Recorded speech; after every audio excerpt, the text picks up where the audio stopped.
akhirnya bisa.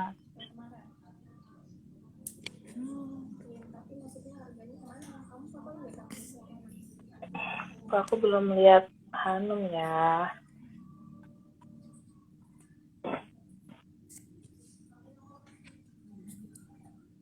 Mbak Dian.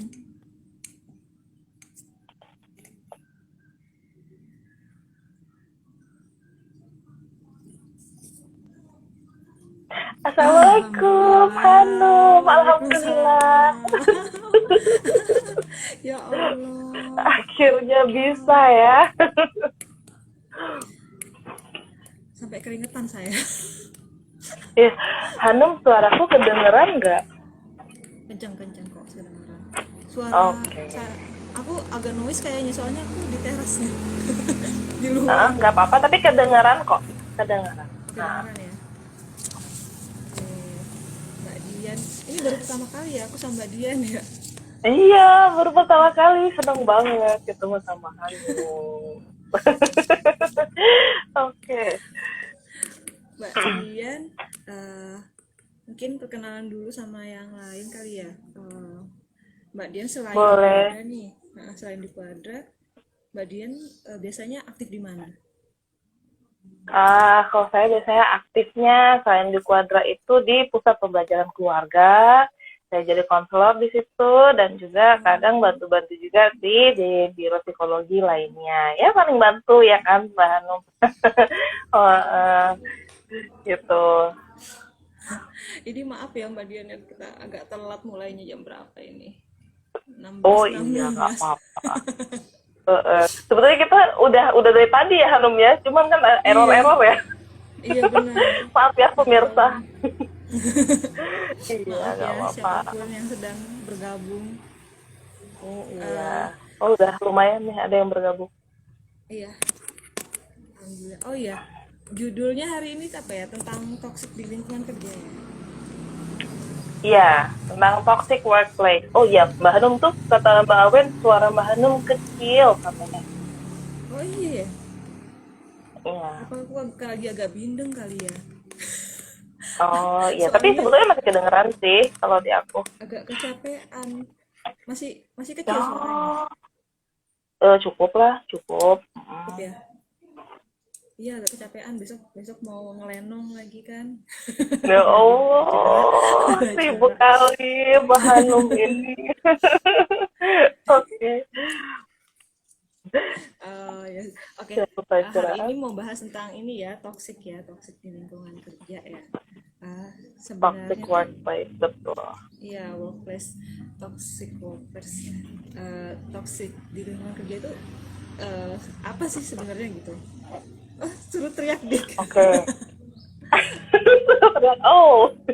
Oke. Jadi definisi toxic workplace itu sendiri sebenarnya kan kalau harfiahnya ya lingkungan kerja yang nggak sehat ya pastinya gitu. Jadi apanya sih yang sering disebut nggak sehat itu ya biasanya ya antara tugas kerjanya, suasananya, orang-orangnya ataupun kombinasi dari semua hal itu bisa yang justru malah membuat si pekerja ini atau karyawan malah jadi nggak nyaman bekerja gitu ya, dan bahkan mungkin malah bisa menjadi gangguan gitu ya.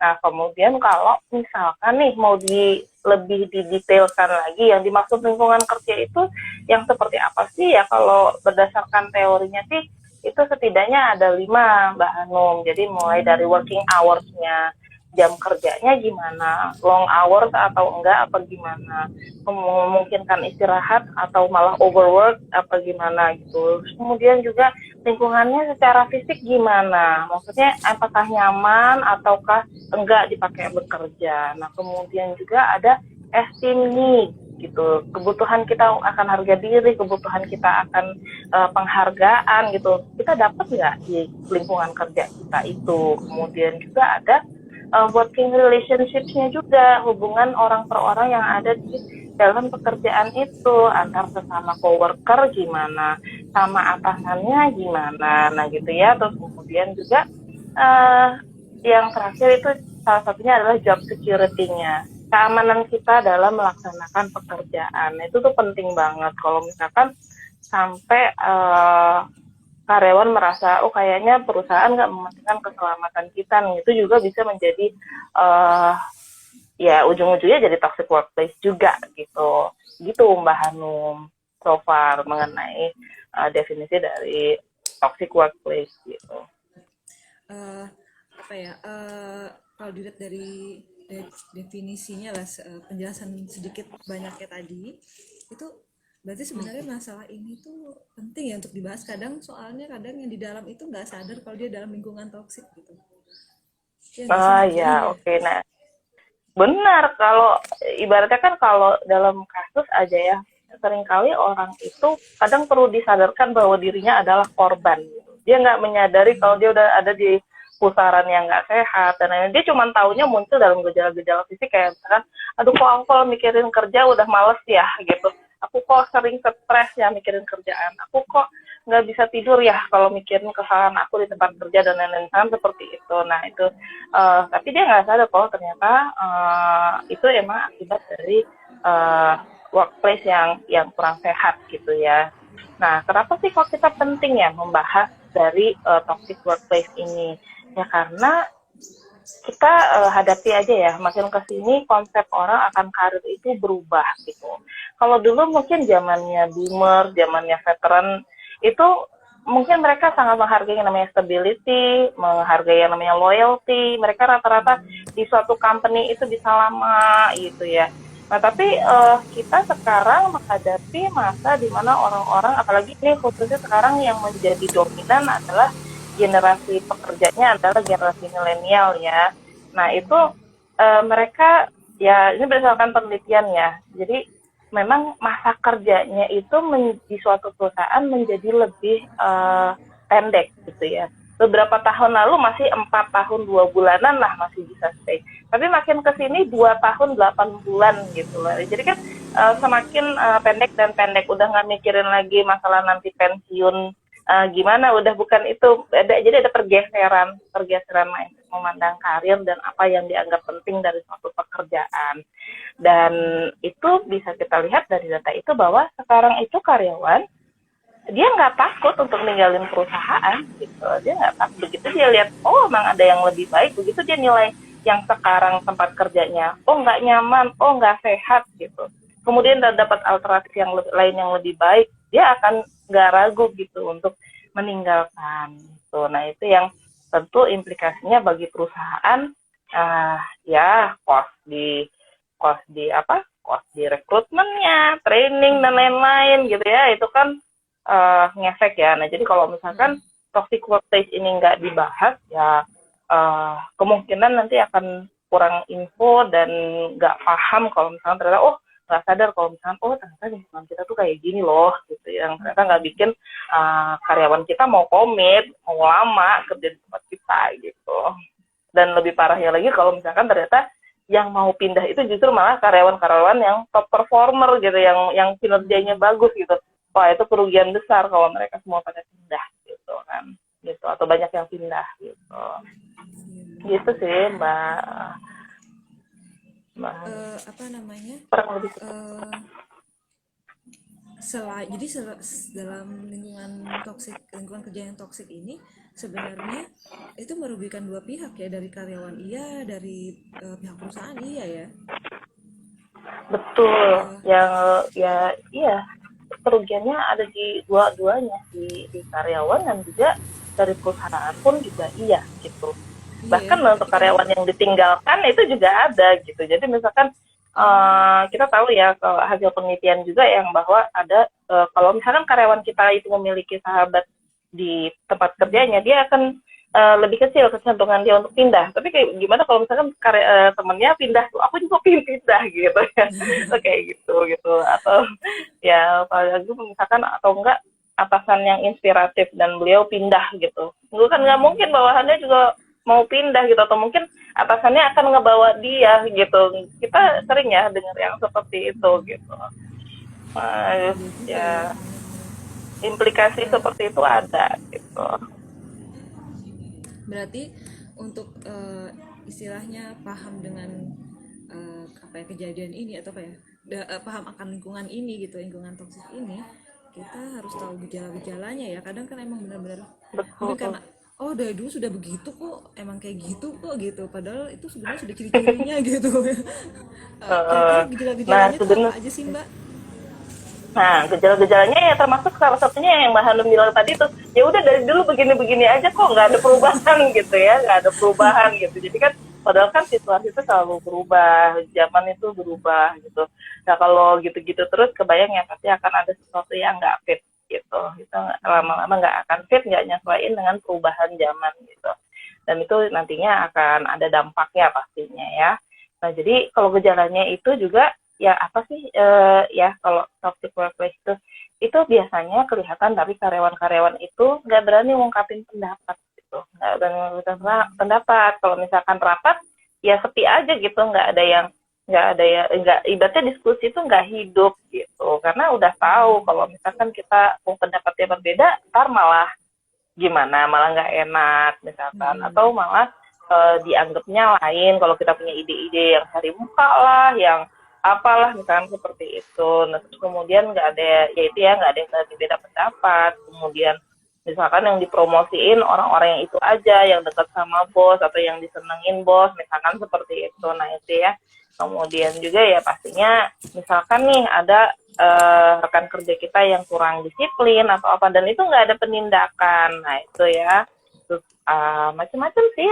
Misalkan karyawan udah kelihatan nggak antusias kerja, kita lihat interaksi antar karyawan itu kok banyak gosip, ada klik gitu ya, ada geng-geng kecil gitu ya, yang terus mereka juga saling keep informasi, bukannya bekerja sama gitu ya Mbak Anum. Nah itu terus bahkan mungkin secara terbuka gitu, sindir-sindiran, jadi kan udah konfliknya itu terbuka. Nah itu bahkan memang mengucilkan salah satu karyawan misalkan seperti itu, atau klik tertentu. Nah itu tuh udah ciri-ciri banget toxic workplace. Atau bahkan di beberapa tempat ya, kita nggak jarang juga dengar bahwa ada harassment gitu ya, ada pelecehan gitu.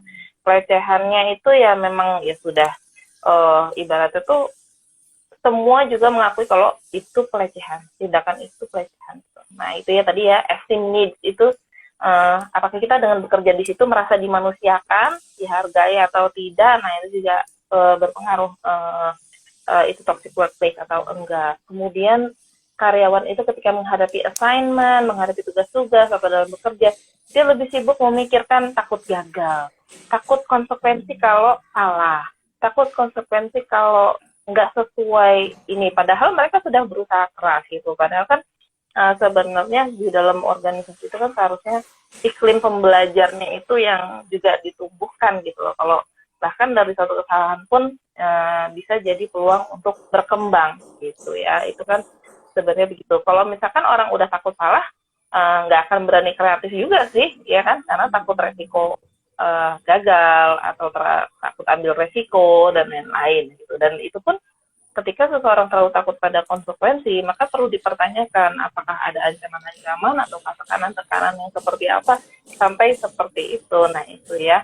Kemudian juga ada bullying juga ya tadi ya, kayak misalkan secara terbuka menyindir-nyindir atau ngatain gitu ya, di kata-kata yang negatif gitu dilontarkan ke teman kerja atau ke bawahan gitu ya. Kemudian juga ada peer pressure gitu, tekanan dari sesama rekan kerja gitu. Misalkan ada yang punya inisiatif atau apa, cari muka ya kamu gitu, misalkan kayak gitu ya gitu. Terus kalau atau enggak kadang-kadang yang aduh kalau kamu rajin banget tuh kita yang di sini jadi kelihatan terlalu santai tahu, misalkan kayak gitu. Nah jadi secara ada tekanan-tekanan kelompok untuk bikin yang bisa menghambat kemajuan gitu. Nah itu salah satu beberapa gejala-gejalanya gitu ya, beberapa gejala-gejalanya gitu. Mungkin mungkin teman-teman sendiri sudah mengalami juga, mungkin di kantor ada juga ciri-ciri yang kayak begitu gitu. Kurang lebih sih begitu. Ini apa ya, sebenarnya kalau misalnya ada kejadian kayak gitu tuh kadang pertama saya mikir gini, sebenarnya kenapa sih begini gitu ya, kenapa jadi begini gitu. Itu sebenarnya ada Iya. nggak sih apa ya, eh, apa ya, pengetahuan kenapa itu bisa jadi terbentuk seperti itu gitu, kalau menurut Mbak Oke, Dian gimana? oke, kalau sebenarnya kalau misalkan ini sih berdasarkan risetnya ya.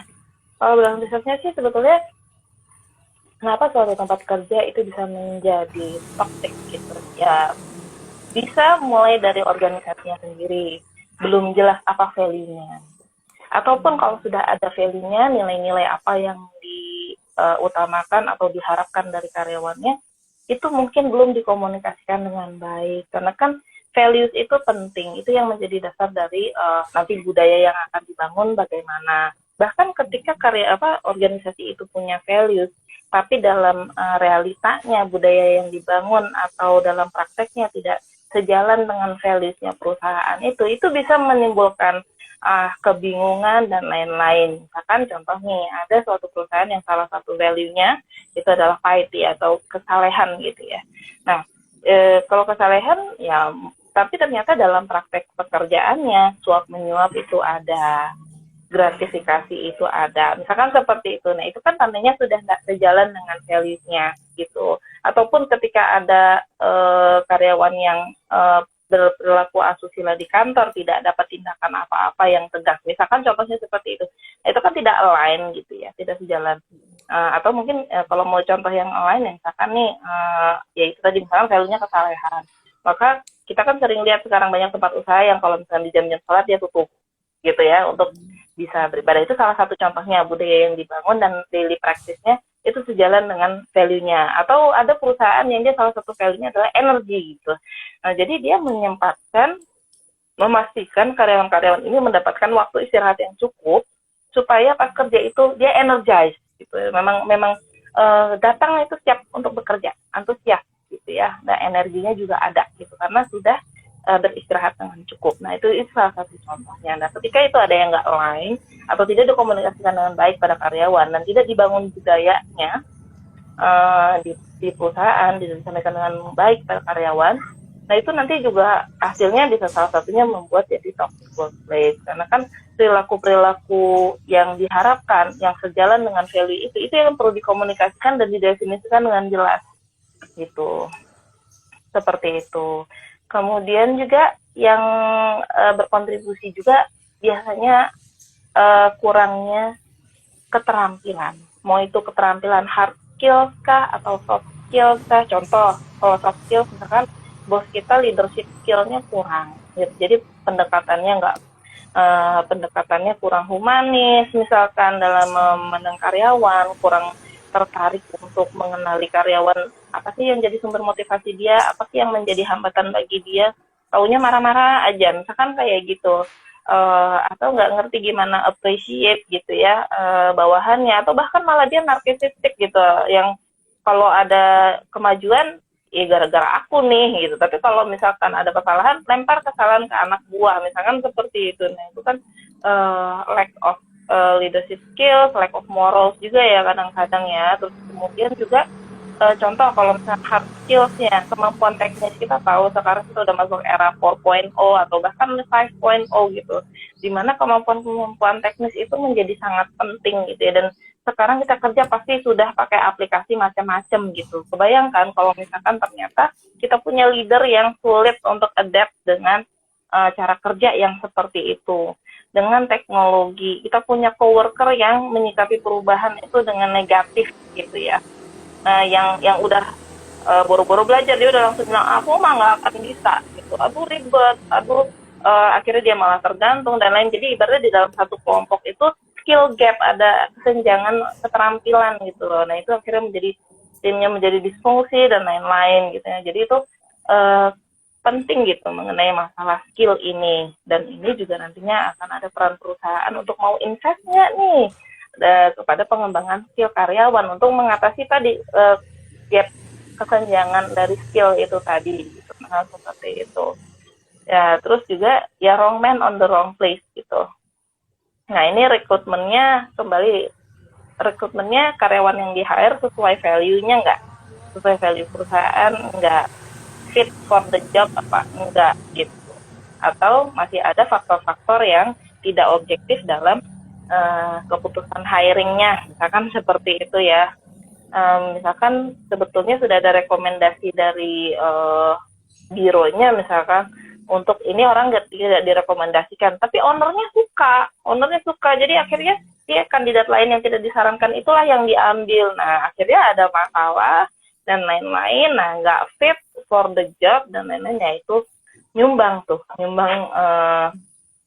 berperan dalam menciptakan toxic workplace itu. Jadi pastikan memang ketika rekrutmen itu bukan hal yang bukan hal yang sembarangan gitu ya. Jadi pastikan metodenya tepat dan juga lembaganya tepat gitu ya kalau untuk memilih untuk jasa rekrutmennya akan seperti itu. Ya bisalah di Padra gitu ya. Kayak gitu. Oke. Iya, jadi terus kemudian juga ini yang juga menyumbang berperan untuk bikin toxic workplace itu, misalkan nih ada prosedur-prosedur atau kebijakan yang nggak jelas. Ini contoh yang paling nyata nih sekarang banget nih, pandemi ya. Kan tahu sendiri pandemi penyakit baru gitu. Jadi nakes-nakes kita ini juga mengalami yang namanya prosedur kadang-kadang ganti-ganti. Karena semakin hari kan diketahui corona itu seperti ini, akhirnya ada perubahan-perubahan prosedur, perubahan-perubahan kebijakan yang itu nggak jarang menimbulkan kebingungan. Bahkan sampai cara copot hazmat dan cara pasang aja, alur keluar dan masuk, itu bisa menimbulkan kebingungan kalau tidak dikomunikasikan dengan baik. Terus ketika mereka bingung, terus kebayang nggak kalau misalkan leadernya tidak bisa memfasilitasi kebingungan mereka. Mungkin mereka tidak bisa memiliki semua jawabannya, tapi at least mereka akan coba cari tahu. Misalkan seperti itu. Nah, jadi ini itu salah satu contoh nyata ya. Ketika seperti itu, maka bukan nggak mungkin sih nakes ini menjadi semakin stres gitu ya. Dan semakin merasa tidak aman dalam melakukan pekerjaannya gitu, seperti itu salah satu contohnya gitu. Nah kemudian tapi memang sih kalau pandemi ini memang situasi krisis ya, bukan situasi yang normal. Jadi di satu sisi ada maklumnya juga gitu ya, tapi ini kebayang kalau misalkan itu salah satu gambaran aja. Nah kemudian juga kalau misalkan ya secara fisik memang tidak aman, misalkan jam kerjanya terlalu panjang, beban kerjanya terlalu berat gitu ya, rentan stres gitu ya, terus kemudian juga belum lagi politik kantor gitu ya, ada pelecehan dan lain-lain, itu juga ya berkontribusi untuk ya suatu tempat kerja dibilang menjadi toksik gitu sih Mbak. Kayak misalnya nih ada yang di rekan kerjanya gitu, misalnya satu lingkungannya gitu, dia udah selesai karena dia sangat efektif gitu ya menyusun draftnya dia gitu, mau jam segini mau ngerjain ini, jam segini mau ngerjain ini, habis itu lanjut ke kerjaan selanjutnya gitu kan. Kedengaran nggak berdiam? Tadi agak kersek sih, nggak terlalu jelas. Oh ya, ada bisa diulang. Jadi gini, kalau misalnya nih gini, dalam satu lingkungan kerja gitu ada beberapa orang yang dia sangat efektif mengerjakan tugasnya gitu. Jadi dia sudah mengatur dari jam segini sampai segini adalah kerjaan A, dari jam segini sampai segini jam B. Akhirnya pas waktunya pulang dia sudah selesai gitu kan, pas gitu kan. Tapi ternyata ada yang baru jam 3 baru mulai kerja nih, akhirnya dia harus ngelembur. Dan itu ternyata posisinya di atasnya dia nih, jadinya dia nggak berani pulang gitu kan. Itu kan kayak gimana nih, yang pimpinannya aja belum selesai, masuk kita pulang gitu, padahal kita sebenarnya sudah selesai gitu. Itu masuk gak sih Mbak? Ya iya, lama-lama kalau itu sering terjadi dan juga berarti kan dari situ kita bisa lihat bahwa atasannya tidak mencontohkan perilaku yang disiplin ya. Kenapa kok bisa jam 3 baru mulai kerja gitu ya. Nah itu kan dari situ sudah patut dipertanyakan tuh ya, itu udah contributing factor banget untuk toxic workplace gitu. Apalagi kalau misalkan tipenya adalah ya kalau aku belum pulang kalian jangan pulang, misalkan seperti itu gitu ya. Nah, itu kan juga ya stres lah ya orang jadinya gitu. Seperti itu sih. Dan ibaratnya atasan itu menuntut untuk karyawannya, untuk bawahannya disiplin, tapi dia sendiri enggak gitu ya. Contohnya kan kayak gitu. Ya itu contributing juga untuk toxic workplace seperti itu. Kalau begitu ya, maksudnya kalau misalnya kayak gitu kan, maksudnya penyebab sebagai toxic di lingkungan kerja ini bisa dari karyawan sendiri, bisa dari para pimpinan juga, bisa malah dari ownernya gitu kan. sebenarnya Betul, ini tuh tanggung betul. jawabnya siapa gitu ya untuk bisa terjadi kayak gini Iya. gitu. Oke, kalau misalkan toxic workplace sih dan siapa yang bertanggung jawab, siapa yang berperan, ya sebenarnya semuanya. Semua bisa aja berperan gitu. Ya mulai dari direksi pun bisa. Kalau misalkan ternyata direksinya di luar kok suka keluar-keluar yang buruk-buruk tentang perusahaan. Pernah lah ya ada contohnya. Bukan nggak mungkin itu ada efeknya sama moral pekerja yang di perusahaan itu gitu. Terus kemudian apa sih manajer kita atau atasan kita ternyata ya perilakunya seperti tadi misalkan tidak bisa menjadi contoh yang baik, narsisistik dan lain-lain, maunya nggak boleh ada yang beda pendapat sama dia, kalian harus yes man aja, turutin apa kata saya, kalau cuma ada dua pasal gitu ya, leader selalu benar gitu, kalau salah balik ke pasal satu gitu, nah itu kan nggak enak banget gitu ya itu. Terus kemudian juga ya kalau dari level ya staffnya ya juga ya gitu, mulai dari sikap negatif, menyikapi kegagalan, menyikapi perubahan itu nggak positif, terus juga budaya nyinyir gitu ya, budaya ngegosip dan lain-lain. Nah itu semua bisa. Tapi kalau kita lihat dari semua bisa berperan menimbulkan toxic workplace, maka berarti semua orang bisa jadi jawabannya juga. Kalau mau menyadari dan mau berubah gitu, dan mau berperan aktif pastinya ya. Untuk membuat lingkungan kita yang tadinya nggak enak supaya lebih nyaman gimana sih? Gitu. Nah itu sih sebenarnya yang perlu disadari. Iya.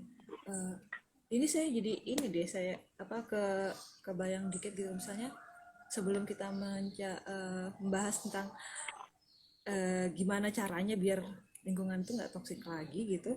Kedengaran nggak sih mbak? Aku kerasa juga nih kayak ada yang nyangkut di leher. kayak Kedengeran sih, kayak kayak kedengeran. mendem ya suaraku ya. Ya agak pelan tapi Oh, masih kedengeran. Oh. nah gitu. Eh, Kalau misalnya ini terjadi terus gitu loh dan misalnya eh, Hmm. si karyawan tidak bisa keluar karena emang tuntutan lah ya tuntutan eh, tagihan tuntutan apa ya bulanan gitu. Benar benar benar. Dampaknya gimana itu ya. Maksudnya dampaknya itu bisa sampai ke psikis kali ya mbak ya. Ya Bisa bisa jadi bisa kayak tadi bisa itu kesikis, ya. bisa jadi stres, bisa jadi burnout, bisa jadi ya nggak semangat kerja gitu ya, kerja sekedarnya aja, nggak lagi punya ekspektasi yang tinggi tinggi untuk memberikan lebih dari yang diharapkan gitu, ngerasanya itu kayaknya aku di luar tupoksiku dia nggak mau berupaya gitu misalkan ibarat seperti itu. Terus kemudian juga mungkin timbul dalam gejala-gejala fisik, masalah pencernaan, sering sakit kepala, sesak napas dan lain-lain gitu ya, jadi stres gitu ya, jadi lebih banyak izin sakit gitu. Terus kemudian juga yang ya kalau izin sakit setidaknya sakit tidak masuk kerja ya, tapi kalau sudah presenteeism atau sakit pun dipaksa masuk ya jadi penularan di tempat kerja, nah itu lebih parah lagi gitu ya.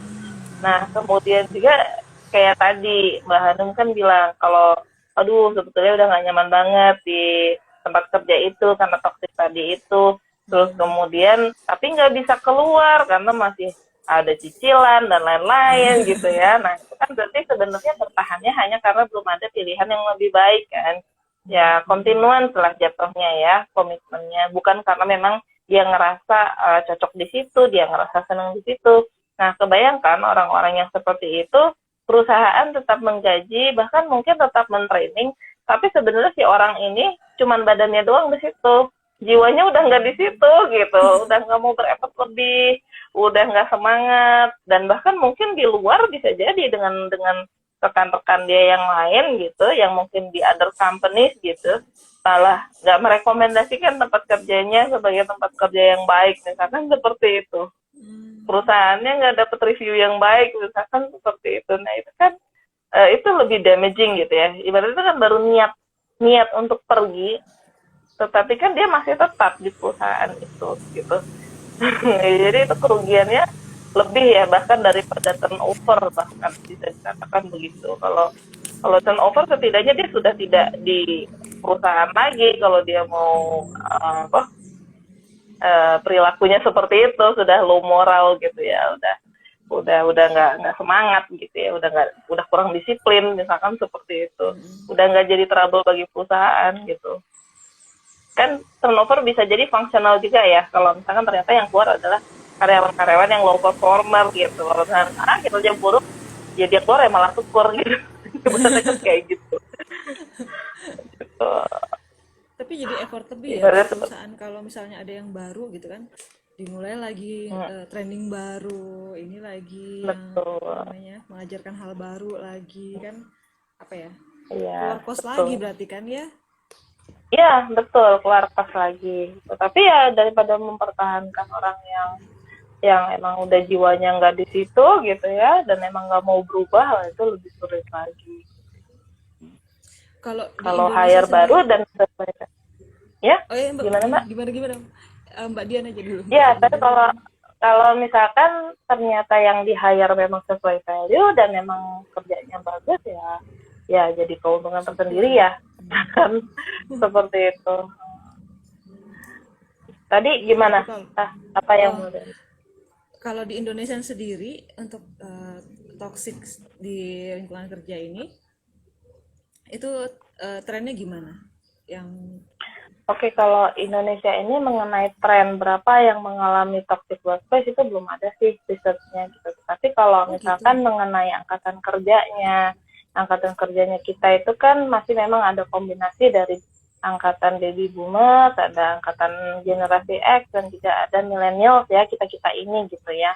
Nah, itu memang, dan tapi makin ke sini kan kita tahu ya baby boomers sudah masuk gelombang pensiun gitu, dan lama-lama millennials inilah yang akan mendominasi atau bahkan mungkin sekarang sudah mendominasi ya angkatan kerja gitu ya. Nah, itu eh, nah ini sudah ada penelitiannya juga bahwa turnovernya mereka itu lumayan tinggi. Seperti tadi ya, masa kerjanya 2 tahun 8 bulan itu udah rata-rata gitu ya. Sudah pindah gitu ke tempat lain gitu. Dan kemudian juga yang menjadi driving force-nya mereka, setidaknya 57,6% itu adalah working environment. Itu bagi mereka penting sekali gitu. Nyaman apa enggak sih lingkungan kerja saya gitu.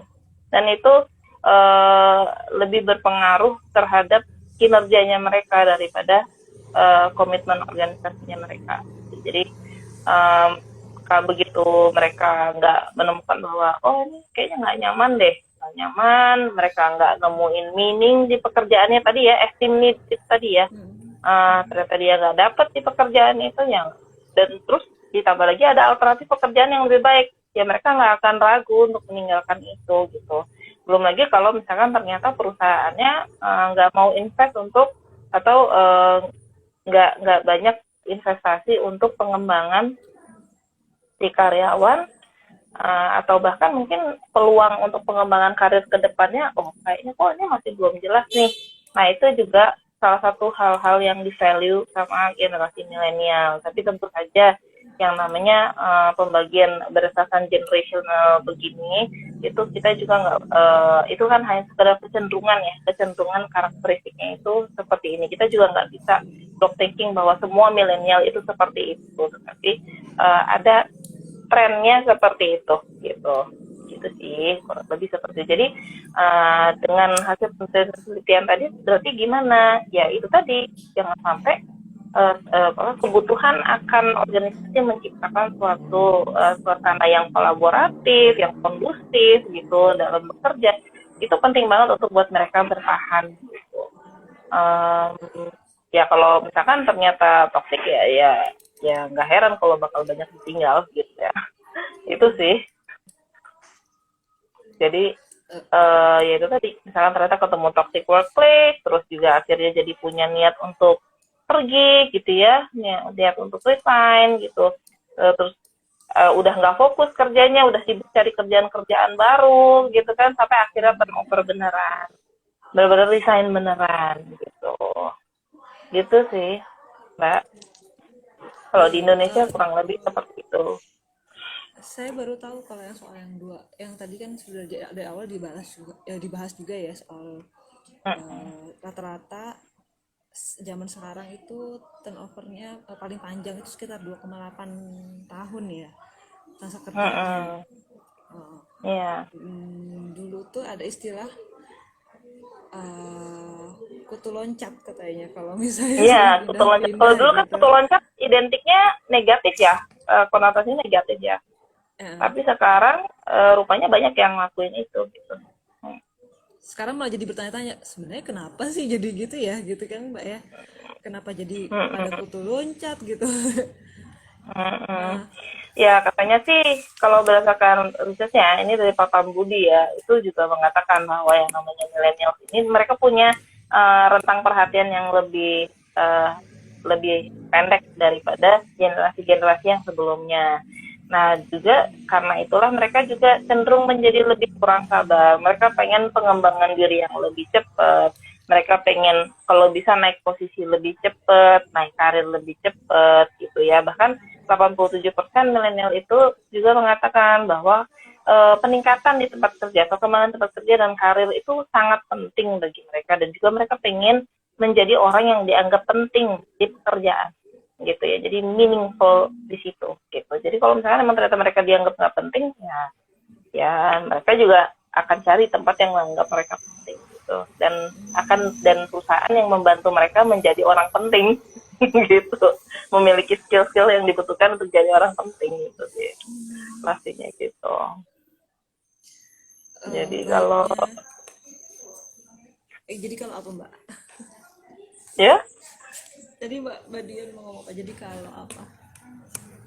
iya jadi kalau misalkan perusahaan-perusahaan pengen para milenial itu bertahan ya pastinya yang pertama pastikan tidak toxic workplace itu tadi kemudian ya invest harus mau invest untuk pengembangan karyawan terus lingkungan kerja yang nyaman itu pasti gitu sih Cuma kadang ini ya, mungkin owner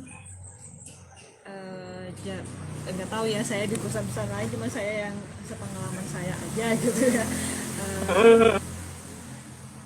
eh, ngecekin untuk ngecekin ke bawah tuh gimana ini kerjaannya atau gimana gitu kan, kayaknya jarang nggak sih Mbak, ada nggak sih atau gimana tuh, kayak maksudnya gimana ngecekin gitu kalau loh, bos yang maksud nanyain itu gitu ngecekin gitu maksudnya, sebenarnya intinya mau ngecek di sini tuh sehat nggak sih lingkungannya gitu kan, tapi kan pasti oh, sebagai kalian tuh yang uh, sehat aja gitu, bagus-bagus aja gitu kan, agak-agak takut kayak gimana gitu kan, nah jadi sebenarnya yang oke apa gitu nggak keluar deh yang sebenarnya terjadi gitu.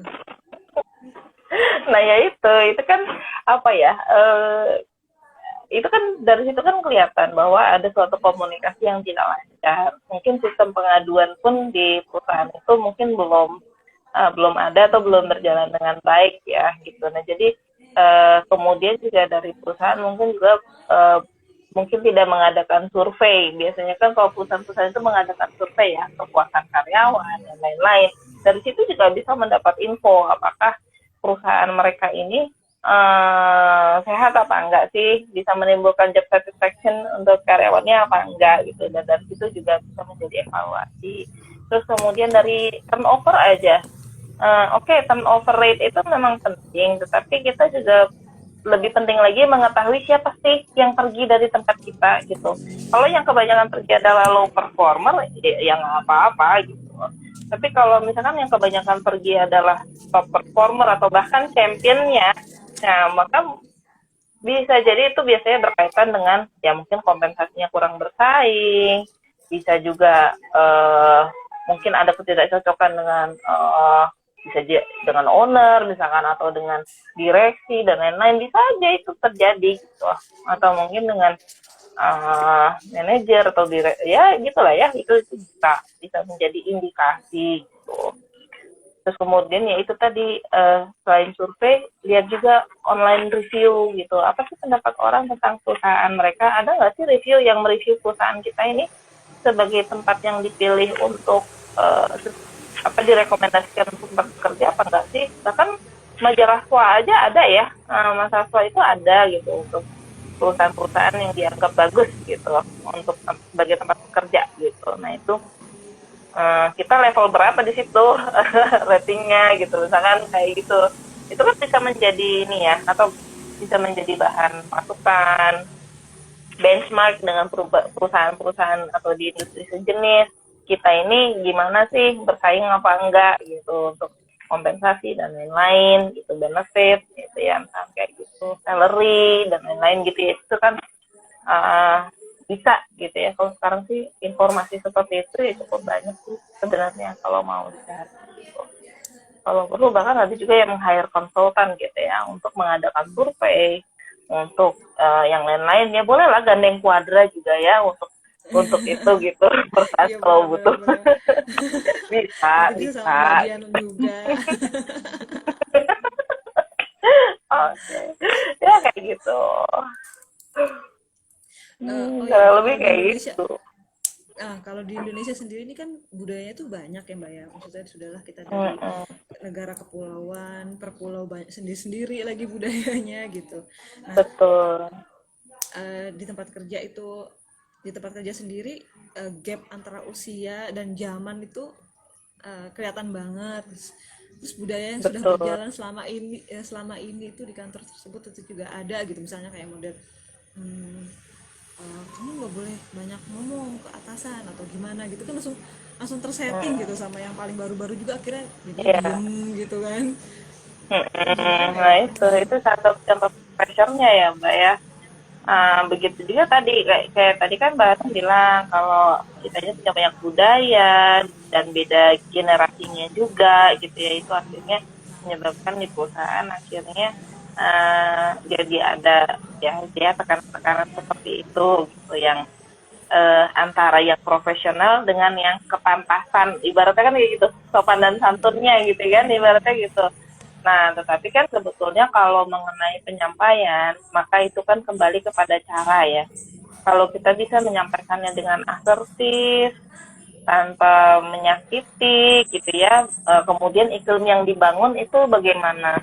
Komunikasinya terbuka atau tidak? Ketika ada kritik yang disampaikan, keluhan yang disampaikan, itu disikapi sebagai apa?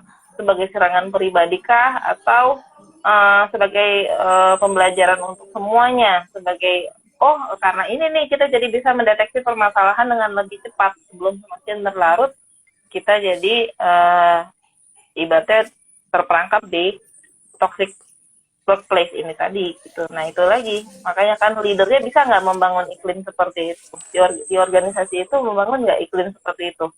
Ada loh perusahaan yang kalau misalkan dia kan punya survei gitu, jadi kalau misalkan karyawannya malah menunjukkan bahwa oh ini nih kita mendeteksi ada masalah ini, masalah ini, masalah ini, itu malah cenderung dianggap buruk gitu. Nah itu kan eh, beda ya. Ketika kayak gitu, udah deh yang penting gimana asal bos seneng aja gitu. Itu kan akan menghasilkan perubahan perilaku juga gitu. Nah jadi penting sekali di perusahaan itu untuk membangun budaya ya itu dari pembelajar, komunikasi yang baik gitu ya antara eh, karyawan dan juga jajaran yang di atasnya. Itu sih sebenarnya. Dan juga ya itu tadi values si perusahaan itu bagaimana gitu, yang desirable, perilaku yang diharapkan itu yang seperti apa, dan itu spesifik gitu. Bergosip boleh apa enggak, apa sih efeknya dan kenapa itu enggak boleh, apa konsekuensinya kalau itu dilakukan, kalau bullying terjadi di tempat kerja apa saja yang termasuk bullying, ya itu tadi, dan bahkan sampai apa konsekuensinya gitu sih.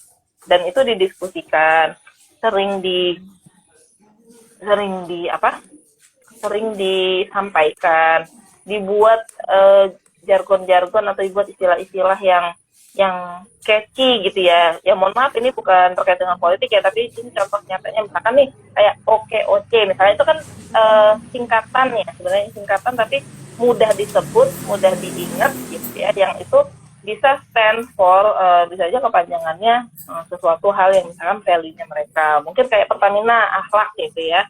Itu value-nya misalkan seperti itu kan mudah gitu, mudah diingat. Nah, jadi karyawan-karyawan juga lebih mudah menginternalisasikan itu gitu. Dan untuk di-enforce, untuk ditegakkan, untuk diterapkan itu lebih mudah gitu. Daripada yang value-nya masih nggak jelas gitu. Kalau kayak gitu berarti apa ya, perubahan itu dimulai dari atas ke bawah apa bawah, nggak mungkin bawah ke atas, bawah ke atas berarti power di bawah harus lebih kuat dong, gimana ya? Dimulai dari diri sendiri pastinya ya, dimulai dari diri sendiri, siapapun itu mau itu direksi, mau itu manajer, mau itu levelnya masih CS ibaratnya kayak gitu ya. Ya masing-masing punya kesadaran diri gitu, kesadaran diri saya ini bagaimana sih saya bersikap, saya ini need-nya apa, saya ini butuhnya apa, dan kenapa saya bersikap begitu.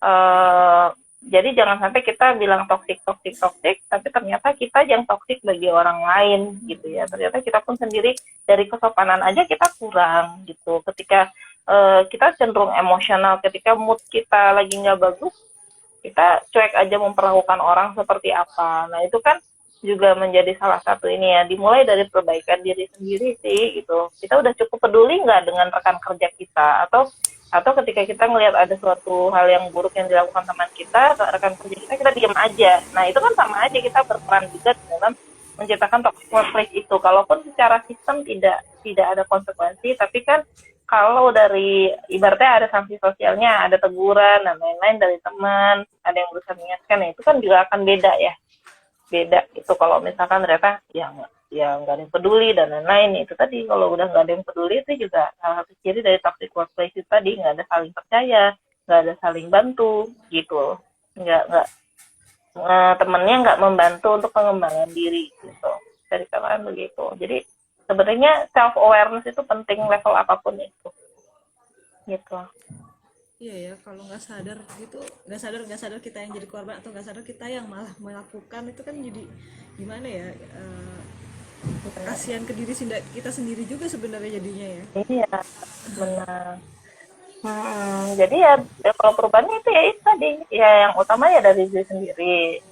eh Masalah bottom up atau dari atas ke bawah ya itu ya tentu saja yang mana aja pun baik ya gitu. Siapapun yang bisa mengadres masalah ini duluan, yang bisa mengidentifikasi, oh ini ada masalah ini, diakui bahwa ya benar ada masalah ini, ambil tindakan, itu bagus sih sebenarnya. Mau dari Kalau manapun itu asalnya. kalau ada tindakan, kalau misalnya ada apa ya, kayak model yang mengingatin gitu ya, ada yang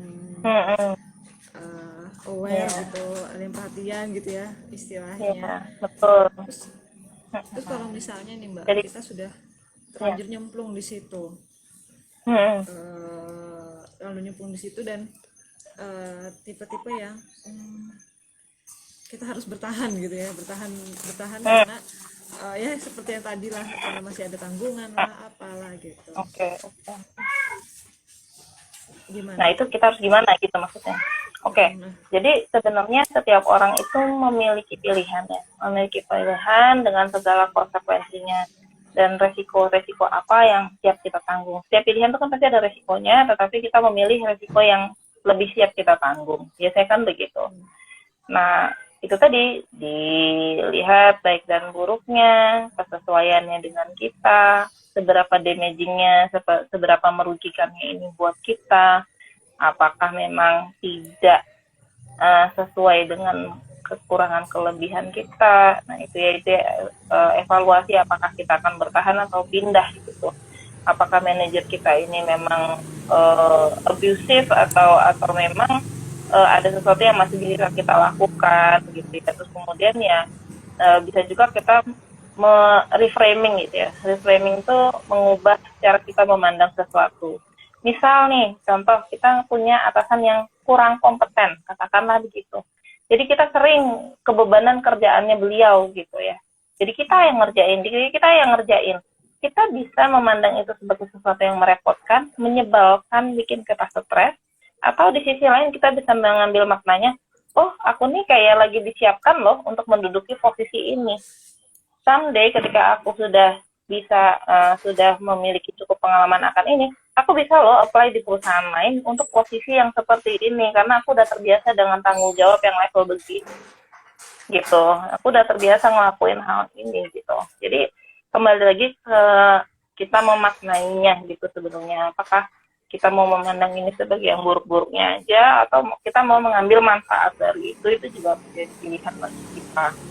Dan apakah kita juga blaming others aja gitu tanpa lihat peran kita ya tadi ya, self awareness itu tadi ya, Mbak Hanum ya, itu perlu dicek lagi sih. Tapi kalau memang yang dirasakan itu sudah sangat mengganggu, sudah sampai sampai timbul persoalan fisik dan lain-lain, ngerasanya memang udah sangat tidak nyaman, ya mungkin bisa memilih untuk keluar gitu.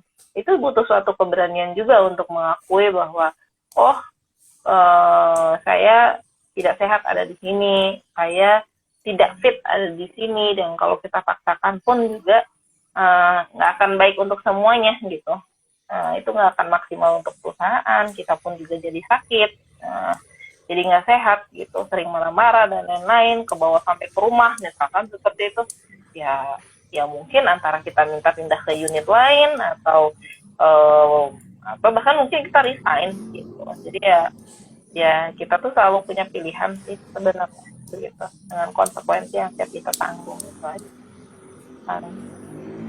Jadi tergantung cara pandang juga pada saat dalam lingkungan itu ya, cara pandang menghadapinya.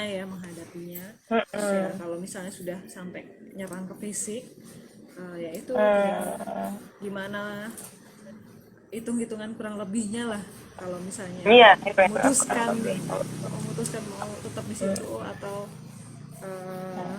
keluar gitu kan, dan resiko-resikonya yang harus dihadapi ya. Yang perlu kita ingat kan juga, biasanya kan dalam ya ibaratnya kalau orang toksik pun itu kan juga nggak akan 24 jam 7 hari dia toksik melulu ya. Ada juga dia normal-normal aja gitu ya, maksudnya ada juga perilaku baiknya gitu ya. Nah itu kita juga bisa memilih apakah kita akan fokus ke yang baiknya kah atau yang buruknya aja. Lucu aja kucingnya.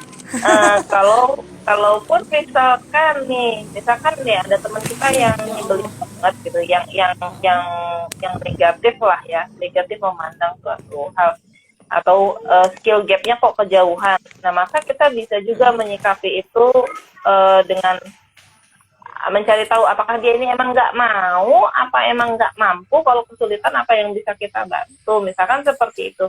Jadi kepedulian itu juga bisa. Self leadership itu juga penting gitu. Kalaupun kita tidak dalam posisi leading, setidaknya kita pimpin diri kita untuk kita mau ikut-ikutan berkontribusi di lingkungan yang nggak sehat ini dengan bersikap negatif juga, bersikap apatis, atau kita mau pimpin diri kita untuk tetap jadi orang yang baik, tetap berusaha menghasilkan perubahan sambil menyadari batasan-batasan kita, apa yang ada di dalam kontrol kita dan mana yang di luar kontrol kita, gitu sih. Ambil manfaat sebanyak-banyaknya dari perusahaan yang sekarang sampai nanti ada pilihan baru yang lebih baik. Misalkan seperti itu kan juga bisa, gitu. Maaf Mbak ya, ada gangguan sedikit. Ada gangguan yang cute ya. Ada gangguan yang imut-imut. Itu piaraan bapak saya. Lucu. Ya kurang lebih sih kayak gitu ya. Ya mudahan memberikan ini ya, insight buat para ini penonton ini. Tinggal berapa nih yang nonton ini. Oke deh. Juga Mbak Hanum, kalau misalkan nih memang kita ada di lingkungan yang toksik dan terus juga mungkin ada harassment di situ, nggak ada salahnya kita dokumentasikan dan kita laporkan. Jangan lupa ada disnaker ya.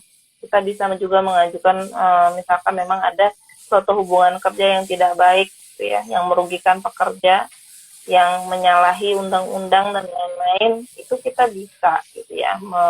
Ya pasti jalurnya yang tepat dulu. Kalau ada serikat ya diobrolin. Terus kalau misalkan ya pasti kan tripartit dulu gitu ya, dan lain-lain gitu ya. Nah itu pasti ada jalurnya lah ya, jalurnya gitu. Jadi sebenarnya pemerintah itu juga berusaha melindungi pekerja kok. Undang-undang kerja ketenaga kerjaan kita itu cukup protektif kok sebenarnya sama karyawan gitu. Jadi ya selama ada buktinya bisa dilaporkan gitu. Kalau misalkan memang ada harassment, ada yang lain-lain gitu ya, yang menyalahi aturan misalkan seperti itu. Itu di sih. snaker ya, ke alurnya ke di snaker ya Mbak ya.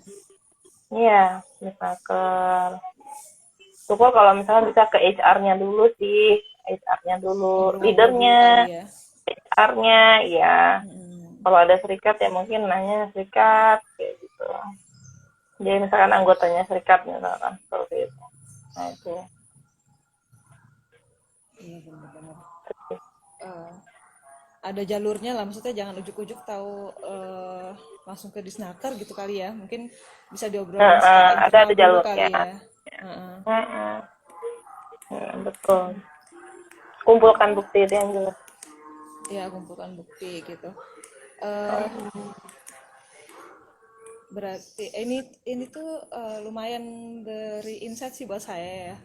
Kayaknya saya pernah di dalam lingkungan terus terus nggak sadar gitu. Nggak sadar terus Iya. kayak nikmatin aja atau gimana ya. Jadi agak serem Ya gitu mungkin, jadinya. ya enggak juga sih. Bisa jadi mungkin tidak seberapa mengganggu bagi Hanum gitu. Bisa Hmm. juga. Bisa juga. Atau mungkin karena ada temen yang nyaman jadi kayak ada tempat curhat gitu, jadi habis itu udah Ya. selesai, anggap sudah selesai aja kali ya gitu ya. Mm, ya itu tadi makanya kan work environment itu sendiri tadi kan ada beberapa aspek ya, ada setidaknya 5 tadi ya. Nah, mungkin yang Hmm. bermasalah di salah satu aspek, empatnya lain nggak apa-apa, mungkin kan jadi nggak terlalu ini ya, nggak terlalu terasa yang sangat mengganggu gitu. Mungkin di situ sih bedanya ya, Hanum. Bisa aja tuh gitu.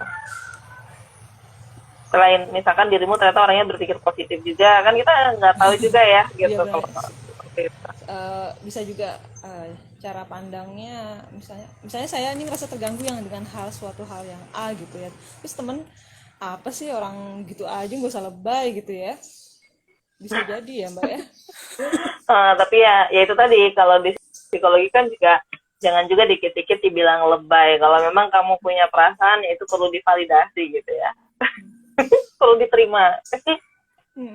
Pasti ada sebabnya kenapa berperasaan seperti itu gitu ya. Kalau emang ya di cross check, bener nggak sih ini kayak gini gitu. Makanya kan tadi misalkan mengenai harassment, maka itu juga harus bisa dibuktikan, dalam artian harassment itu secara objektif bisa dikatakan sebagai suatu harassment, bukan cuma bagi kita tapi juga orang lain pun, oh iya memang itu masuk kategori harassment gitu. Berarti seperti itu gitu. Jadi perlu konfirmasi juga gitu.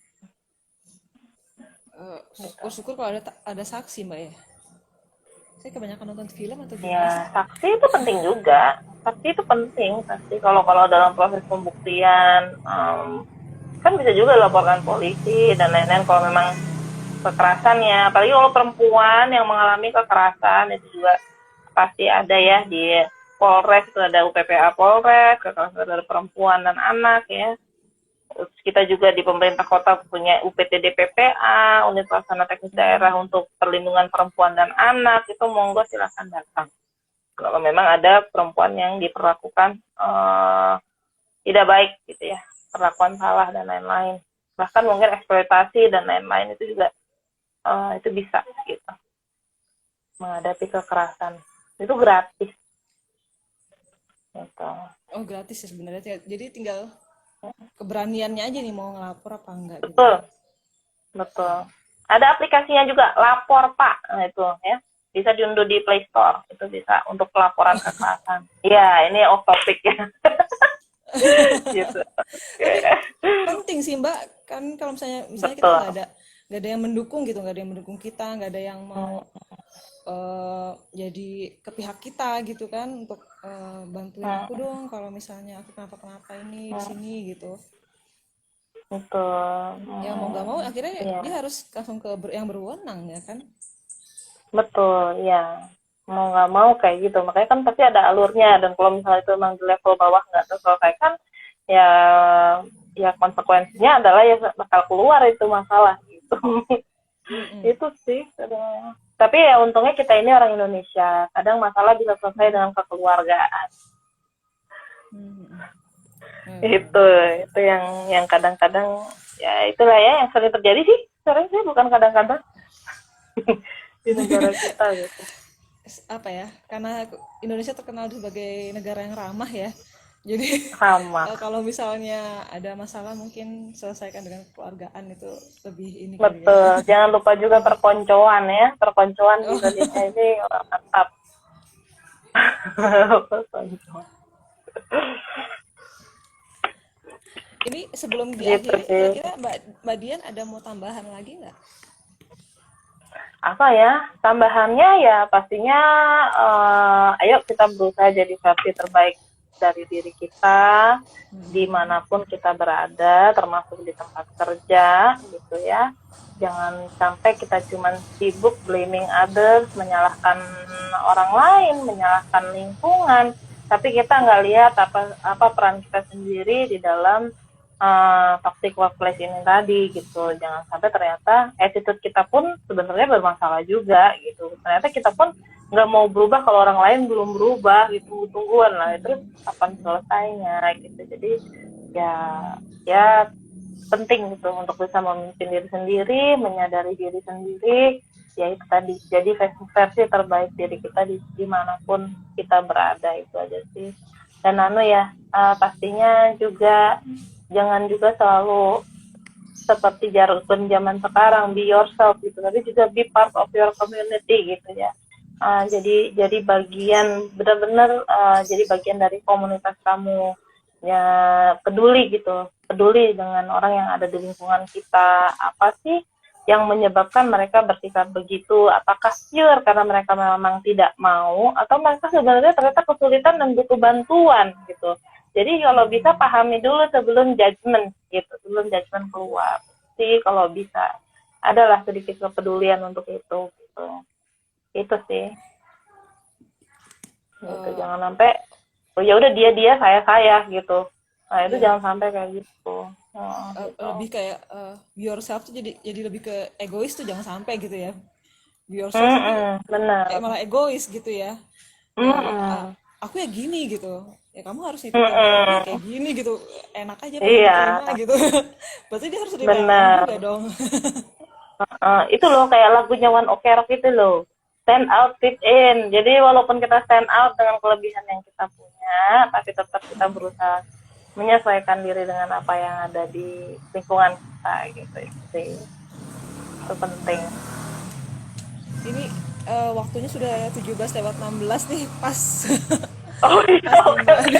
Oke, mari kita tutup aja. Iya. Jangan lupa kalau eh, misalkan butuh untuk kebutuhan rekrutmen untuk dapat orang-orang yang tepat supaya ngurangin nih toxic relationship-nya. Bisa kontak ke Quadra. Mbak Dian, Mbak Dian. Ya oke, kalau misalnya ada yang ini, misalnya ada yang butuh rekrutmen atau masalah tentang konsultasi konsultasi di bidang HRD atau malah klinis, masalah eh, klinis, bisa hubungin ke Quadra ya. Silakan ikutin kegiatan Quadra selanjutnya. Oke.